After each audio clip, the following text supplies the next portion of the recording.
kimi daş değil.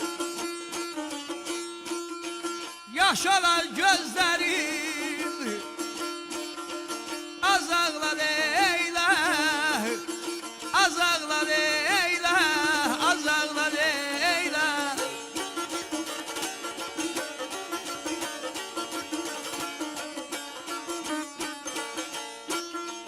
Ey kışla kara geysin, gülmesin üzüm, dolan bahçeleri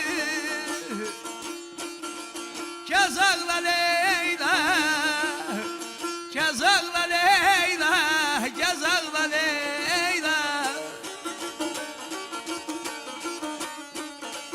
Benim kalbim senin kimi daş değil.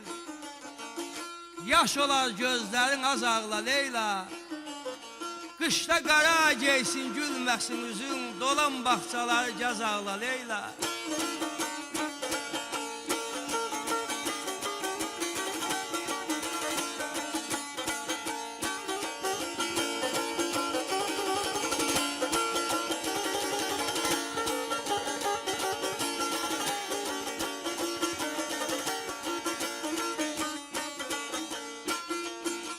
Feleğin elinden çektiğim derdi, çektiğim azar, çektiğim derdi.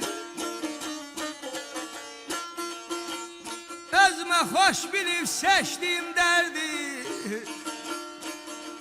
Kanınla sineme yaz ağla Leyla, yaz ağla Leyla, yaz ağla Leyla, yaz ağla Leyla.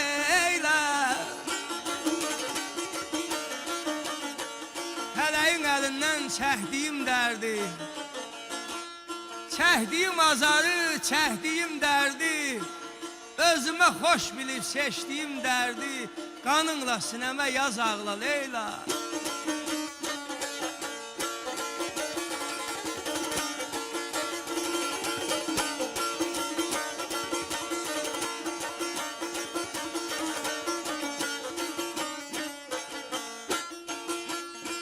Ey sana neylemiştim bir mürvet gözeye, Mehdunam hüsnüne yazarım gazel, yazarım gazel, yazarım gazel.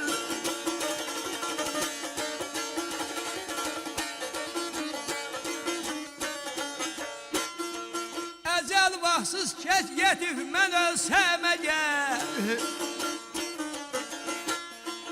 ecel vaxtsız yetib mən ölsəm əgər, qəbrim yanaşı qazaqla Leyla, qazaqla Leyla, azaqla Leyla, qızaqla Leyla. Sana neylemiştim bir mürvet güzel, Mehdunam hüsnüne yazarım gazel. Ecel vaxtsız yetib mən ölsəm əgər, qəbrimi yanaşı qazaqla Leyla. Mənim qəlbim sənin kimi daş deyil, yaş olar gözlərin az ağla Leyla.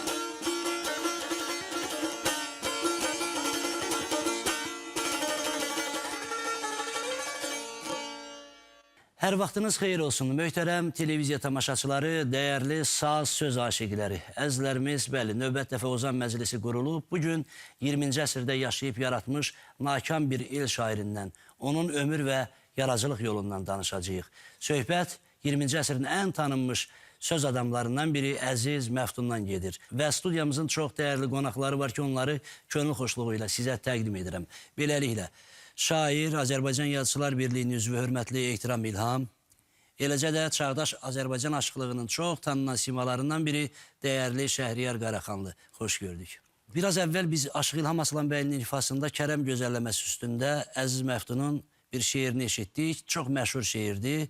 Sənin qəlbin mənim kitək daş deyil, yaş olar gözlərin az ağla Leyla. Bəlkə də 400-500 ildən sonra sanki yenə də bir Leyli Məcnun rəvayəti, dastanı yarandı. Əslində 500 il qabaqki rəvayətlər və dastanlar əsasında qurulmuş o möhtəşəm əsərin 20-ci əsrdə real hadisələr fonunda gerçəkliyi baş tutdu. Kim idi Əziz Məftun? Əvvəla hamınızı salamlayıram, dəyərli Qorxmaz bəy. O cür unudulmaqda olan bir şairin adını andığınız üçün, xatirəsinə belə bir gözəl veriliş təşkil etdiyiniz üçün çox təşəkkür edirəm sizə. Bu gözəl may günündə onu xatırlamaq xüsusilə yerinə düşür. Bu ayın ilk günündə dünyaya gələn və həmin gündə də 42 yaşının tamamında dünyasını dəyişən Əziz Məftun doğrudan doğruya qeyd etdiyiniz kimi 20-ci əsrin ən qeyri-adi ömür sürmüş, həyatıyla, bütün yaradıcılığıyla, düşüncəsi və ruhuyla əfsanələşmiş, dastanlara çevrilmiş bir şəxsiyyətdir artıq. Əziz Məftun 1936-cı ilin may ayının birində Tovuz Mahalının aşağı Mülkülü kəndində dünyaya göz açıb. Onun atası devrinin ən məşhur el şairlərindən biri olub, Həsən Mülkülü. Onun da şeirlər, dillər əzbər olub, aşıqlar onun şeirlərinə həmişə müraciət ediblər. Əziz Məftun gözünü saz havası üstündə açıb, ona layla üstündə şeirlər deyilibdir, həm də atasının şeirləri. Və ümumiyyətlə onu da deyim ki, Əziz Məftunun ulu babası, yəni Həsən Mülkülünün babası da şair Nəcəf olub, yəni o da El-Dobada tanınan bir el şairi kimi məşhur olub. Əziz Məftun kəndlərindəki 7 illik orta məktəbi bitirdikdən sonra Tovuzdakı çox məşhur bir məktəb olan Puşkin adına orta məktəbdə təhsilini davam etdirib. Və burada onun qarşısına elə bir insan çıxıb ki, bunun bütün həyatını dəyişib, eyni sinifdə təhsil aldığı Leyliyə vurulub və bu vurğunluq ona dünyanın ən böyük əziyyətini və öz devri üçün ən böyük şöhrəti qazandırıb. Əziz Məftunun sevgi dolu həyatı başdan ayağa doğrudan dillərə düşüb, dastanlara düşüb. Onun sevgisi ilə bağlı mən xatırlayıram ki, rayonda, qonşu rayonlarda, mahallarda həmişə onun nə qədər sevgi üçün çəkdiyi əzablardan danışırdılar. Sovet hakimiyyəti qurulandan sonra şairə bir obraz yaratmışdılar. Qalstuklu, ütülü, geyimli. Əziz Məftun öz həyat tərzi ilə həmin bu obrazı tamamilə dəyişdirdi.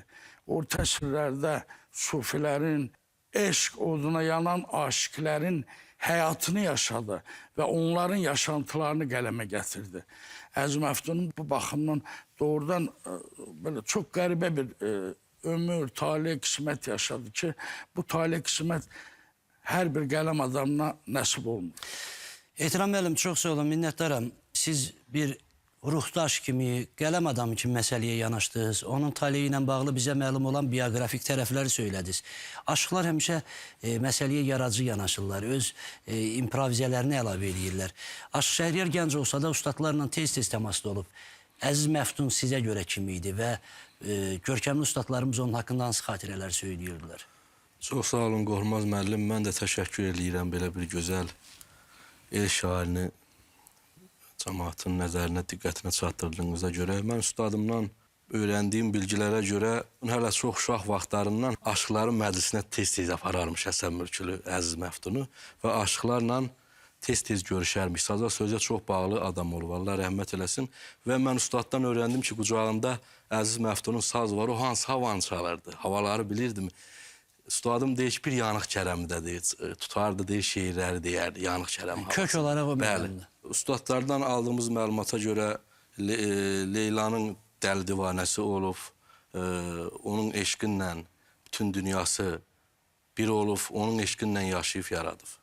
Qarşıdakı dəqiqələrdə şeirləri təqdim etdikcə o sevginin möhtəşəmliyini diqqətə çatdırmağı bacaracaq elə bilirəm. Mən sizə minnətdaram, hələlik burada nöqtələyək. Proqramın əvvəli dəzlərimiz qarşıdakı dəqiqələrdə daha geniş danışacaq, amma istərdim ki, bu anda sizi bir gözəl bir saz havasına, bir gözəl aşığımızın avazına qonaq eləyək. Elməddin Məmmədlini bax bu arzuyla səhnəyə dəvət edirik. Əziz Məftunun könül çırpıntılarından birini sazının və avazının ovqatında sizə çatdırsın deyə. Buyurun.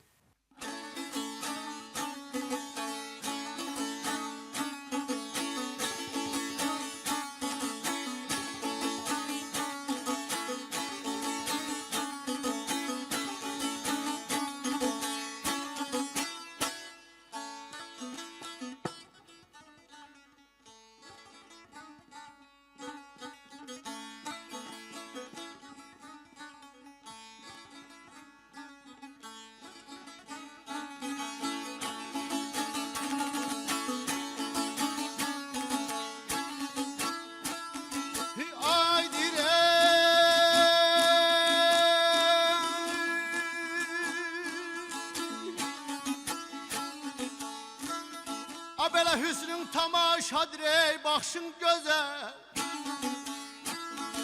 Sən elə gözəlsən, ay gözəl ay gözəl Leylam, ay gözəl Leylam.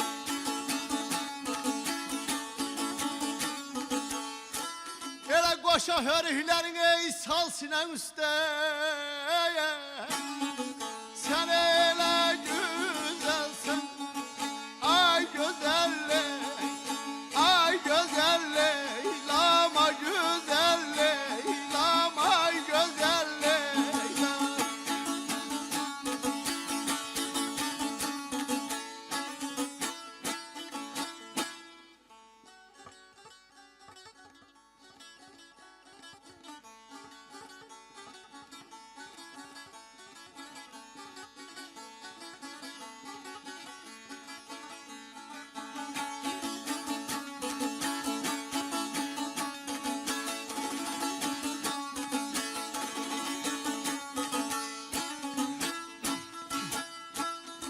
A belə dodağın qaymaqdır ey dilin şəkər bal, yanağın lalədir ey buxağında, buxağında qal, buxağında qal. Nazını az eylən ey gəl canımın al ceylanı. Sen elə güzelsen, ay güzel ay güzel Leylam, ay güzel ay güzel ay güzel Leylam.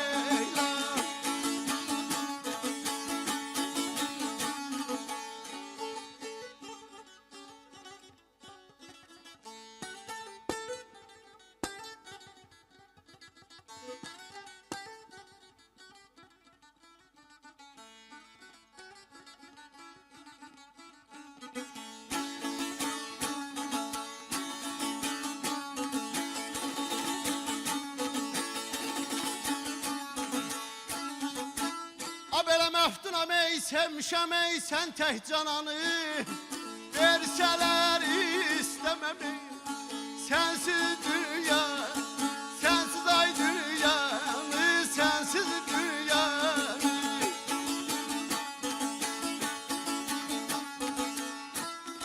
İzin ver göndermey elçin anamı ceylanı. Sen elə güzelsen, ay güzel ay güzel ay güzel Leylam, ay güzel Leylam, ay güzel Leylam, ay güzel Leylam.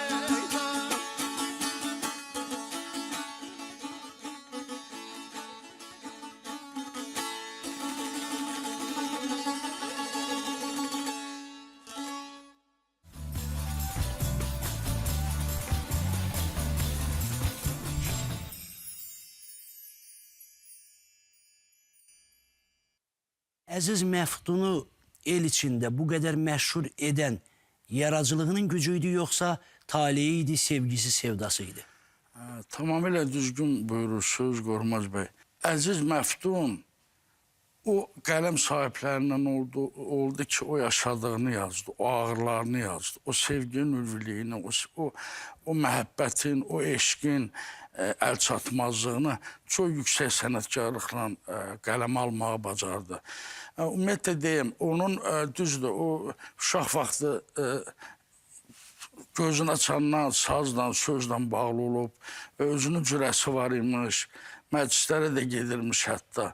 Amma onun təbii ki, şair kimi ilhamının körüklənməsində daha çox Leyləyə olan sevgisi əsas rol oynayıbdır. Kifayət qədər savadlı bir şagird olub. Çox muncuq kimi onun xətti olubdur. Onun dəftərləri son vaxtlara qədər qalır qohumlarında. Hətta öz şeirlərinə İllüstrasiyalar çəkilir. İllüstrasiyalar, balaca miniatürlər, daha çox solmuş gül şəkil çəkilmiş. Yəni doğrudan qəribə tale yaşamış adamdır. Əziz Məftun, özü deyim ki, kifayət qədər o xüsusilə xalq yaradıcılığını demək olar bütün janrlarına müraciət edib. O təkcə sevgi şeirləri yazmır. Onun vətən mövzulu çox gözəl şeirləri var. Ata-ana ilə bağlı, təbiətlə bağlı, bayatılardan tutmuş, təcnisin ən çətin növlərinə qədər, cinasına qədər, hamı qıfılbənd, ustadnamə, divanilər, değişmələr, məktublaşmalar hamısından istifadə edib. Özdə hamısı da kifayət qədər yüksək sənətkarlıqla qələmə alınıbdır. Hər şeyə təsirlənən, hər şeydən ilham almağı bacaran bir qələm adam olubdur. Məsələn, Əlağa Vahiddən bir dəfə həyatında görüşüb, ondan sonra xeyli qəzəllər yazıb. Maraqlı bir fakt var. Deməli, Xəlzanoğlu, bizim böyük istiqlal nəğməkarımız Xəlzanoğlu, Azərbaycanın milli qəhrəmanı, 1-ci Qarabağ Savaşında şəhid olmuş Təbriz Xəlilbəyliyə şeiri var onun. Xəlil Rza, səhv etmirəmsə, atası Mülkülü Həsənlə yaxın idi. Yaxın olub, bəli. Həsən Mülkülünün də Xəlil Rza şeiri var, elə Əzim Əftunun da şeiri var. Yəni, Təbriz Xəlilbəyli balaca bir uşaq olanda görünür, bunlar görüşüblər və Təbriz Xəlilbəylinin qeyri-adi bacarığı görünür buna təsir edib və onun yəqin 12-13 yaşı olardı da Təbrizin ona şeir həsr eləyəndə. O ki, qaldı sualınıza, onu doğrudan məşhur edilən həm taleyi də, həm şeirləri idi. Çünki belə taleyi az qala heç kim yaşamamışdı. Xüsusilə qələm adamı kimi, ayrı-ayrı sevgi ilə bağlı yüz illərdir dastanlar var. Təşəkkürümü bildirirəm, ehtiram bəyəm. İcazə verin, Aşıq Şəhriyar da söhbətə qoşulsun. Əziz Məftunun şeirlərini oxuyanda niyəsə paralellər aparmaq içimdən keçdi. Bir Növrəz İmanovqatı var idi orada. Bilmirəm, sizin də diqqətinizi çəkibmi bu məqam? Yəni, o şeirlərdə o taleydən gileş, şikayət, bədbinlik, sevginin sanki bu qara üzünün ona gətirdiyi hüzün, həm də yaradıcılığının motivasiyasına çevrilməsidir. Yəni, o şeir yazarkən düşünmürəm ki, güldən çiçəkdən ilham aldı. Sanki o kədərdən ilham alırdı. Ola bilsin, Əziz Məftun yaradıcılıq etibarilə Füzuli səviyyəsində deyil. Amma talih etibarilə və həqqi mənada real həyatda Leyla axtarışında olan bir sevdalı insan kimi heç də onlardan geri qalmır. Əsl dastan qəhrəmanı. Əsl, bəli, real hadisələr əsasında. Buyurun, siz necə müqayisə apararsınızmı digər qələm adamları ilə? Sözünüzə qüvvət Qorxmaz müəllim. Bizdə Tovuz rayonunun Qaraxanlı kəndində Aşıq Vəliolov, Allah rəhmət eləsin, Aşıq Nəcəfin şəhərdir. Gürcüstanın Boşralı çökəyində, Təhlə mahalında, toyda olanda cəmaata elan eləyib ki, əziz cəmaatımız, mən indi sizə hal-hazırda yaşayan Leyli Məcnun dastanını danışacağım. Həmən o dastanı Aşıq Vəli orada danışıb və cəmaat çox duyğulanıb. Və mən Ədalət Nəsibov, Allah rəhmət eləsin, sözünüzə qüvvət, Növrəz İmanla, Yahya bəy Dilqəmlə, bir də Əziz Məftundan o qoşalaşmayı mən həmişə onun simasında, onun dilində görmüşdüm və çox körəlir, duyğulanırdı bu nakam talihli şairlərimiz, aşıqlarımız olub. Əziz Məftunun dövründə bir çox qələm adamları var idi ki, onlarla sıx yaradıcılıq əlaqəsi olmuşdu. Səlim Sinə dəftərinin ona yazdığı şeir var. Biraz xatırlayın. Bəli, bizim Tovuzda elə el şairi yoxdur ki, ona şeir ittifaq eləməsin. Sadıqlı İsmail, Şair Fətəli, Cavan Alay, Mikail Azaflı və bunu çox sadarlamaq olar. Murat Niyazı da, bəli. Qorxmaz bəy, bir gün Həsən Mülkülü Səlim Sinə dəftərlə bir yerdə olanda deyir ki, ay Səlim, Məftunun vəziyyəti çox ağırdır. Gedək onu bir ziyarət eləyək xəstəxanada. Artıq Məftunun əlini, qolunu bağlayıblar. Orada Səlim Sinə dəftərin, Əziz Məftunun, bir də Həsənin değişməsi var. Mən istəyərdim o dastan içərisindən onu sizin nəzərinizə çatdırım. Səlim Sinə dəftər gəlir, görür ki, Əziz Məftunun qolunu bağlayıblar. Əlbəttə, bu zəncirlə bağlanıb, ustadlar belə danışır. Artıq eşqdən dəl olmuşdu, Bəli. o həddə idi. Orada Səlim Sinə dəftər birinci yazır ki, eşqin zəncirini boynuna dola, gülərlər yaraşmaz ayağa salma. Yarandın cahanda mübariz dolan, özünü həyatda ayağa salma. Mərifət gülüdür mərdigitlərin, açıqdır süfrəsi mərdigitlərin, adın zəlliliyəm mərdigitləri, onun nəzərindən ayağa salma. Səlim yar demədi yazıq əmməni, gələn qışı qara yazıq əmməni, hicran atəşində yazıq əmməni, qovrulub yanaram ayağa salma. Götürür Əziz Məftun, könlül mənim ərzim aman günüdür, aparsalar səni divanə söylə. Bir ala gözlünün, qələm qaşlının, olmuşam ucundan divanə söylə. Hicran mənə həmdəm oldu yolumda, bağlanıbdır ayağımda, qolumda, əqil başımdadır, huş kamalımda, ellər məni sayır divanə söylə. Qəm məni döşləyib qavağına qatıb, dərdimi yazmağa nə lazım katif? Baxdım yatan kimi o Leyla yatıb, Elif Məftunu divanə sürüyor. Və axırında Həsən Mülkülü deyir ki, oyur ciyarımı sağalmaz yara, bu dərdi kimlərə ağlayım gedim. Bəlkə belə yazıb bu çarxı fələk, gətir qollarını bağlayım gedim. Söyləsəm dərdimi daşlar əriyər, tökülər didəmdən yaşlar əriyər. Vurma yaralarıma neştər əriyər, yaylar ətrafını dağlayım gedim. Həsən söz deməyə tutmur dillərin, axır gözlərindən qanlı sellərin. Saraldı bənövşəm, soldu güllərim, ömür bostanımı tağlayım.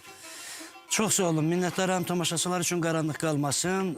Əziz Məftunun Leyliyə olan sevgisi axırda onun sağlığına təsir edir. O müalicə almalı olur. Hətta iş o yerə çatır ki, getdikcə bu ağrı, bu acı, bu sevgi onun üçün bir mərəzə, xəstəliyə çevrilir. O qədər şiddətlənir ki, onu evdən kənara buraxmırdılar. Tam Leyli Məcnunun sujet xətti var real həyatda.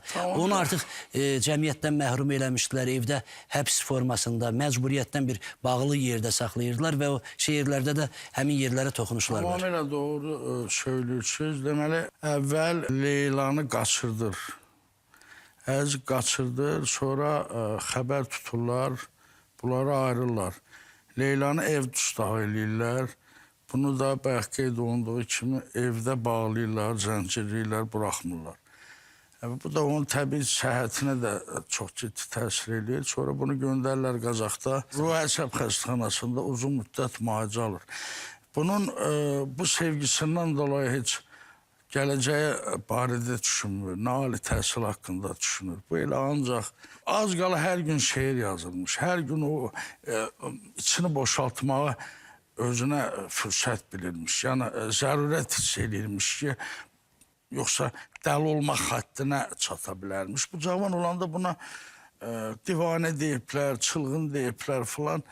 Bütün bu adlardan qırağa çıxmaq üçün özünə Məftun ləqəbi götürür. Bunun həyatı maraqlı olub, bunun həyatı qeyri-adi olub. Heç kimin yaşamadığı sevgini yaşayıb.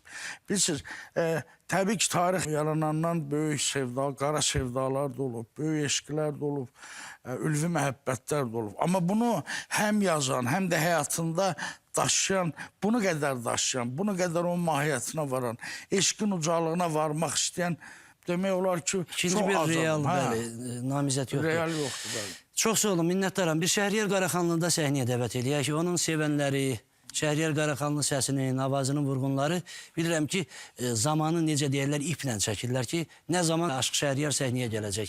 Mən sizi səhnəyə yola salıram, dəyərli dostlar, hörmətli Ozan sevərlər, bəli, vaxtın vədənin tamamıdır. O məqamdır ki, şirin səsli aşığımız Şəhriyar Qaraxanlı sazla baş-başadır. Mən isə sizi Aşıq Şəhriyarın avazı ilə, sazı ilə, sözü ilə baş-başa buraxıram.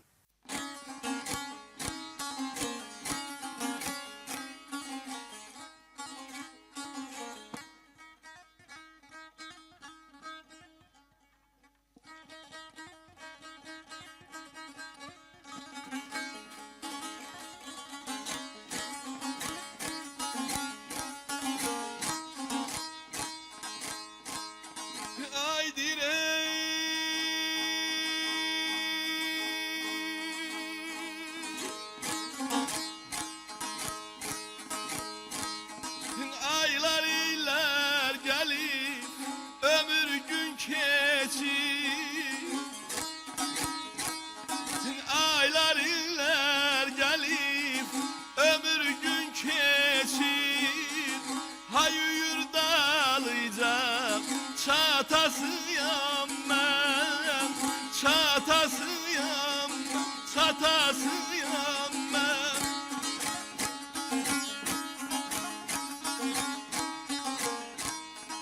Gemim dalgalanır tufan içinde.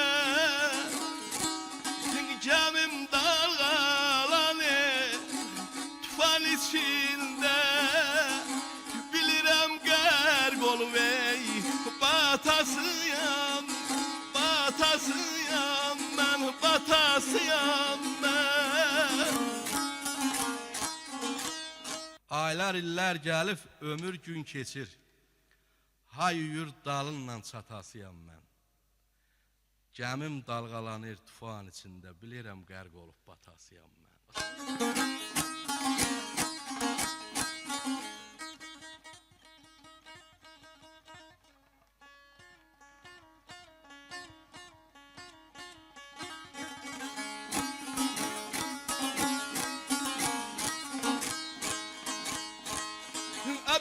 Eşkin deryasında üzmüyen canım, eşkin deryasında üzmüyen canım, doyunca dünyanın ey gezmeyen can, gezmeyen canım, ay canım canım, ay canım canım.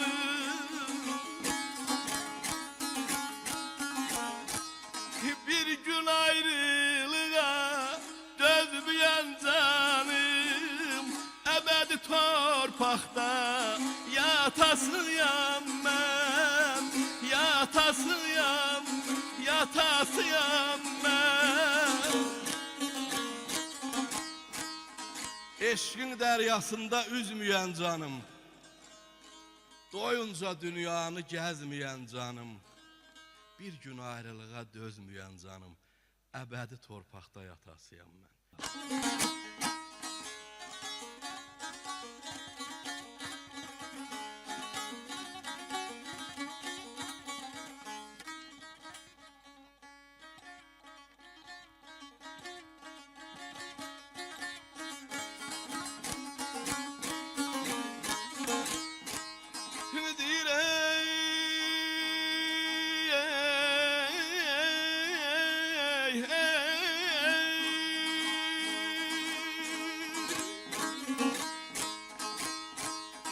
Var mı benim kimi taley kara? Var mı benim kimi taley kara? Ürəkdən yaralın ey, ciyardan par, ciyardan para.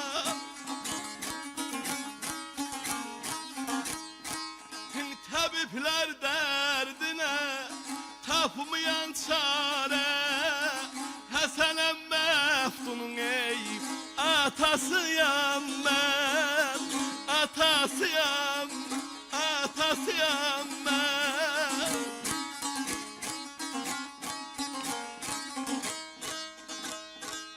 Var mı mənim kimi taleyi qara, ürəkdən yaralı ciyardan para, təbiblər dərdinə tapmayan çarə, Həsənəm Məftunun atasıyam mən.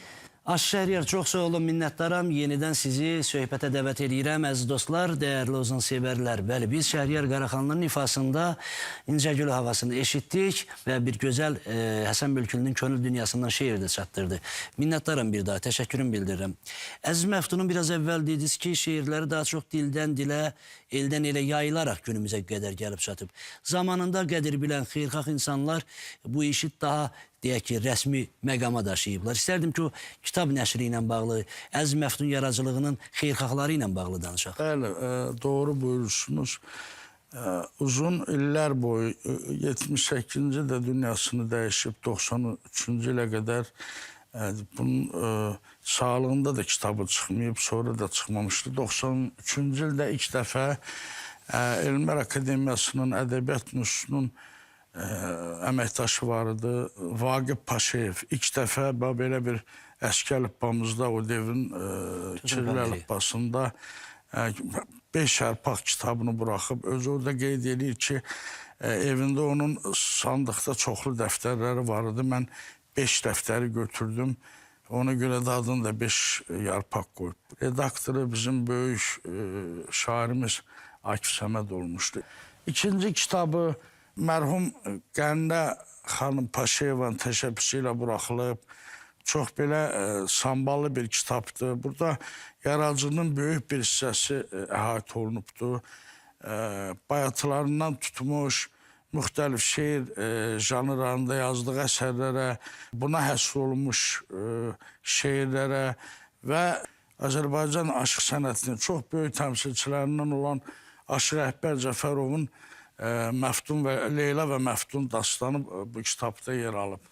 Həmin il 2009-cu ildə yenə Qəndə xanımın başçılığı ilə, təşəbbüsü ilə Həsən Mülkülünün belə bir samballı bir kitabı, bəlli deyil, yaşın dünyada bir kitabı çap olunub. Hər iki kitabı deməli redaktoru bizim böyük ziyalımız Profesor Nəsir Əhmədli idi. Bağman Baba tərtibində böyük rol oynamışdı. Bu kitabı elə hər iki kitabında burada Zəlimxan Yaqub, Qəzənfər Paşayev, Nərman Həsənzadə kimi rəhbərçilər və redaktorlar da olmuşdu. Bir də 2016-cı ildə bildiyim qədər Bakıda yenə Qərinə xanımın təşəbbüsü ilə Namazəli müəllim Məmmədovun dəstəyi ilə Əziz Məftunun xatirə gecəsi keçirilmişdi aktyorlar evində. O da çox da sambalı bir tədbir idi. O tədbirdə iştirak edenler xatırlayırlar. Son olarak lap bu yaxınlarda bizim değerli bir qardaşımızın Bəhru Cəfərovun təşəbbüsü ilə və istəyi ilə Leyla adlı Əziz Məftunun bir kitabı çap olundu. Burada əsasən qoşmaları yer alıbdı və mənə elə gəlir ki, çox Əziz sambalı bir Məftun kitab. oxucular üçün ən böyük töhfədir. Bəli, ən böyük töhfədir, heç şübhəsiz. Əziz Məftunla bağlı bayaq bizim Aşıq qardaşımız Şəhərlər Qaraxanlı qeyd elədi. Aşıq Vəlinin oxuduğu dastan. Bir neçə belə dastanlar yaranıb. Dedim, Əkbər Cəfərovun, bir böyük ustadın arıya ərşəyə gətirdiyi Məftun Leyla dastanı var. Mərhum Sumqayıtda yaşayırdı. Şairi Qəndə Mehdixanının da ayrıca bir kitabı var o dastanla bağlı. Yəni bu doğrudan əfsanələşmiş bir adam oldu. Bu doğrudan əsl dastan qəhrəmanıdır. Bu yəni o yaşayışıyla sübut elədi ki, məhəbbət ölməzdir, məhəbbət böyükdür və bu məhəbbətin yolunda hər cür cəfaya da dözmək olar. Çox sağ olun, minnətdaram. Hər halda Əziz Məftun irsinə, şəxsiyyətinə ehtiram olan insanlar bu həqiqətləri bilməlidirlər.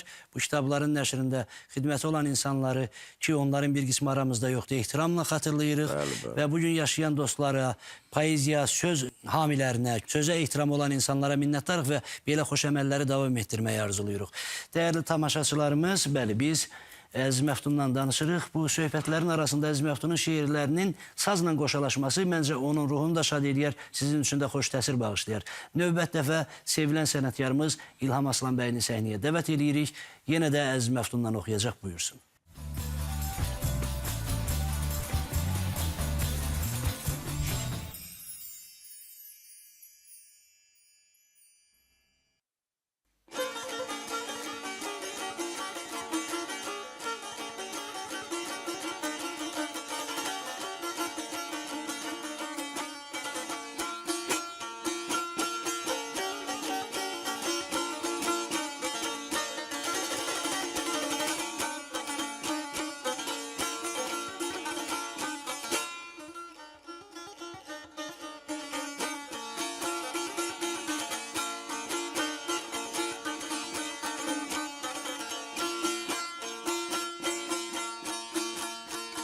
Ay Hazara tağlar, mayım neyleyim?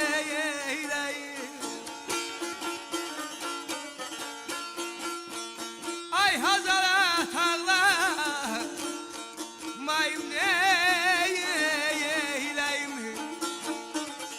Ey sinemde Leyla'nın nişanı, Sivaray balam nişanesi var.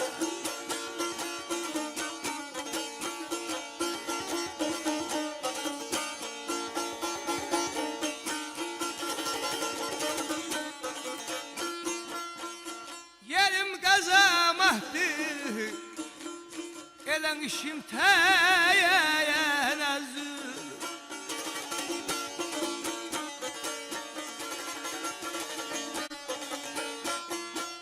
Ay yerim kazamahtın ey, işim teyenazı.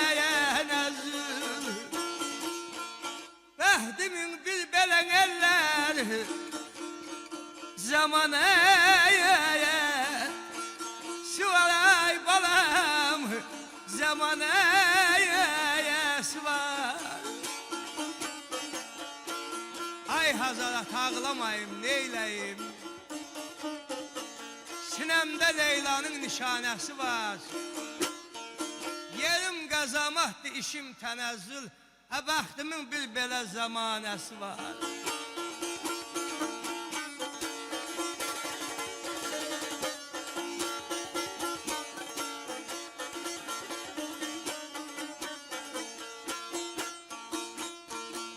səhər sığal verib üzələ. Necə bənd olmuyum belə gözələ. Leyla da çalışır işlər düzələ. Onu da qoymayan bir anası var.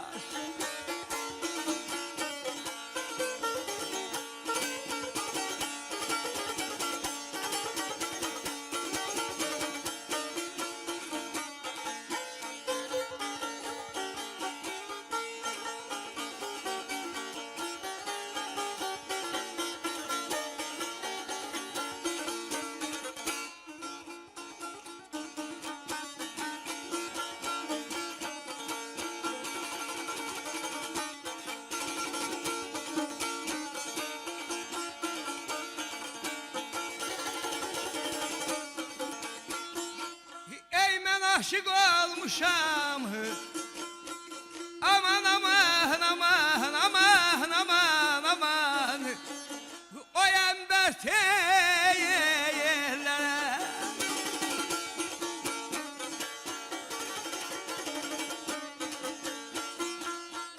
Beyaz bileklere. Naziceye. Dillere ceylanım. Yalaneyim kadar.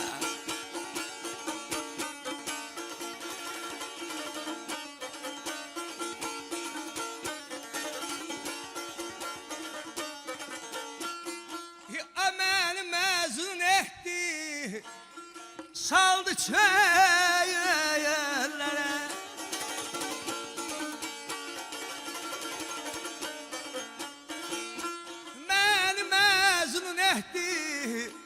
Saldı çöllere.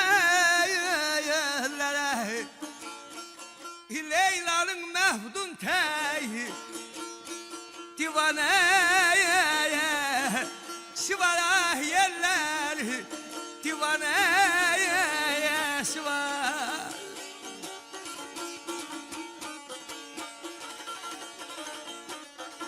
Ben aşık olmuşam ember tellere.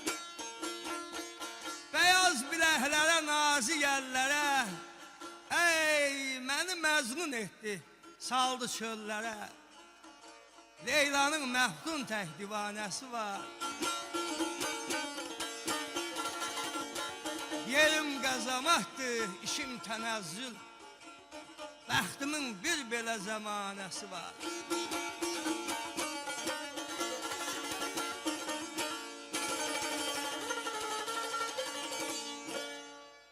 Değerli Ozan severler, bəli, Aşıq İlham Aslan bəylinin ifasında müxəyyə havasını eşitdik, təşəkkürümüzü bildirdik. Aşıq Şəhriyar, buyurun, sizdə Əziz Məftuna ait bəzi əşyalar mı deyim, xatirələr mi qalır? Və sizin böyüklüyünüzdür, sizin onun şəxsiyyətinə və ümumiyyətlə ədəbiyyata sözə olan ehtiramınızın ifadəsidir ki, onunla bağlı bəzi xatirələri qoruyursunuz. Bəli, Qorxmaz bəy, doğru buyurursunuz. Mən hələ çox gənc olan vaxtlarımda, kənddə yaşayanda atam bir gün mənə 2 dənə dəftərçə gətirdi. Dedi, bala, bu bilirsənmi kimin əl yazmalarıdır, Əziz Məftunun.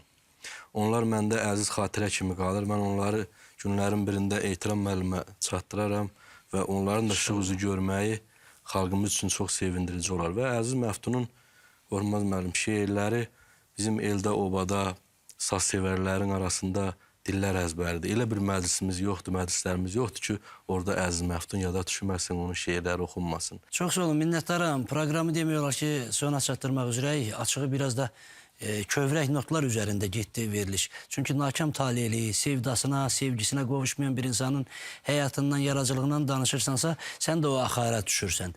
Ehtiram müəllim, daha hansı fikirləri söyləməliyik? Mən güman edirəm ki, Əziz Məftun insanlıq, sevgi, məhəbbət, əsl şeir, əsl sənət nə qədər var, Azərbaycan oxucusunun, sevən insanların ürəyində mütləq qalacaqdır. Onun yazdıqları da, həyatı da daha çox yayılacaq, daha çox araşdırılacaq, daha çox dillərdə dastan olacaq və bu dastanların sayı getdikcə artacaqdır.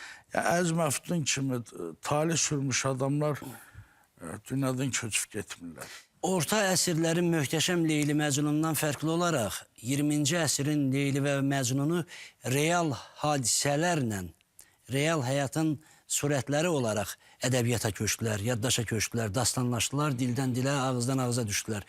İnanıram ki, gələn əsrlərə də bu dastan ötürüləcək.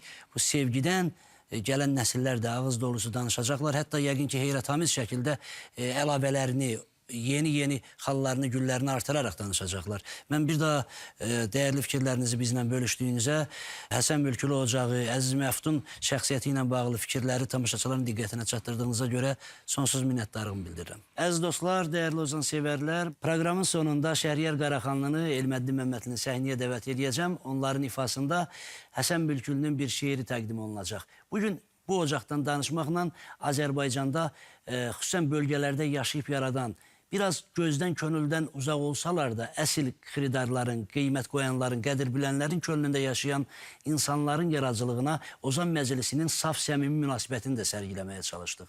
Bir başqa ustadımızın, bir başqa könül adamının, bir başqa sevdalı insanın sözünün, sənətinin, özü ilə bağlı xatirələrin işığında görüşmək arzusuyla deyirəm. Sağ olun, salamat qalın.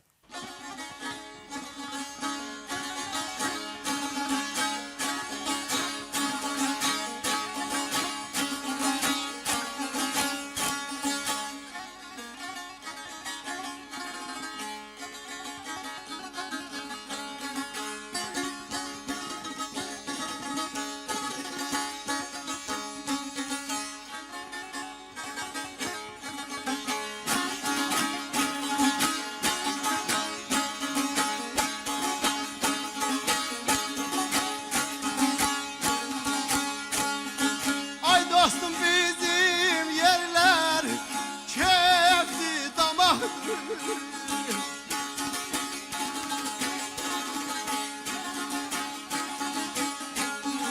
Dostum bizim yerler kefti damak. Senin de öz kefin durulalda, durulalda, gel durulalda gel.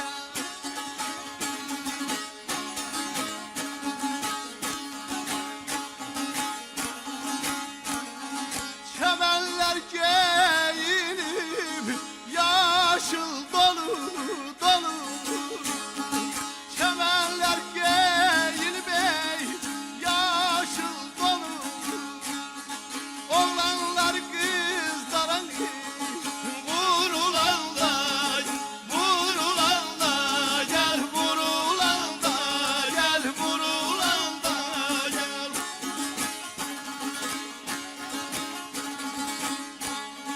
Dostum, bizim yerler köftü damaktı. Senin de öz kefin durulanda gel. Çemenler giyinip yaşıl donunu, oğlanlar kızlara vurulanda gel.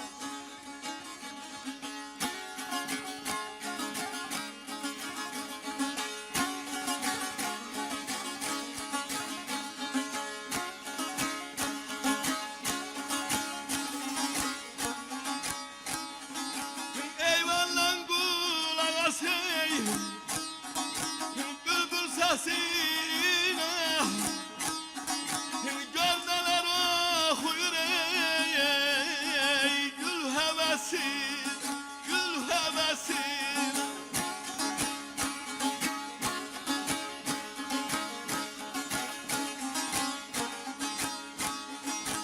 Bizim aşıkların ey zümzümesine, toyların mağarın ey vurulanda gel, vurulanda gel, vurulanda gel, vurulanda gel.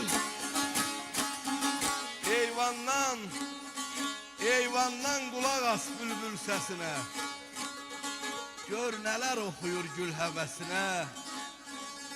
Bizim aşıkların zümzümesine, toyların mağarı kurulanda gel.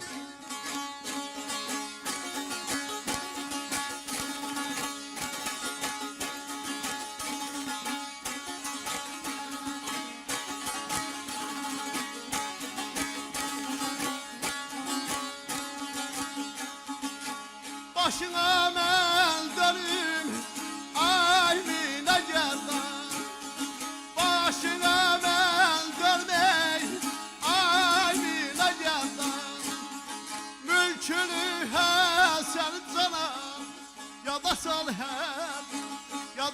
hər